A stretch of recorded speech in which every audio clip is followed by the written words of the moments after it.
नमस्कार मंडळी, मी अक्षया क्राफ्ट राखी चॅनलमध्ये तुमचं खूप खूप स्वागत करत आहे. आयुष्यात अनेकदा आपण आपल्या परिस्थितीला दोष देतो. माझ्यासोबतच असं का होतं किंवा माझं नशीबच खराब आहे असं आपल्याला वाटतं. पण तुम्हाला माहीत आहे का, परिस्थिती बदलण्याची ताकद आपल्या बाहेर नाही, आपल्या आत आहे. चला आज एका अशा माणसाची गोष्ट पाहूया ज्याने फक्त आपल्या विचारांनी एका साध्या भिंतीला सुद्धा नंदनवन बनवलं होतं. एका मोठ्या हॉस्पिटलच्या खोलीत 2 रुग्ण होते. एकाला खिडकीपाशी जागा मिळाली होती, तर दुसऱ्याला फक्त भिंतीकडे बघत पडून राहावं लागायचं.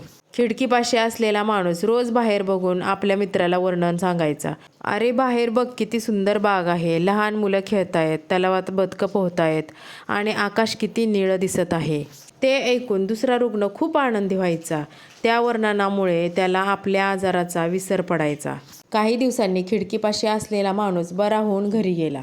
आता दुसऱ्या माणसाने उत्सुकतेने नर्सला विचारलं, नर्स, मला आता त्या खिडकीपाशी शिफ्ट करा ना, मलाही ती सुंदर बाग बघायची आहे.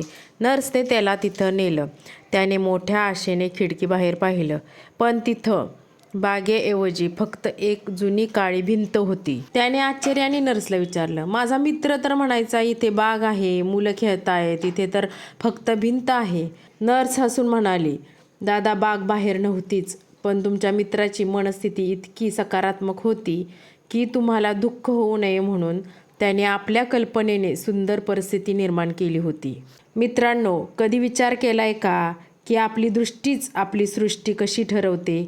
बाहेर काय आहे यापेक्षा तुमच्या आत काय चाललंय यावर तुमचं सुख अवलंबून असतं. तुमची मनस्थिती बदलली की कठीण परिस्थितीत तुमची सहनशक्ती वाढते आणि सुखद अनुभव येतात.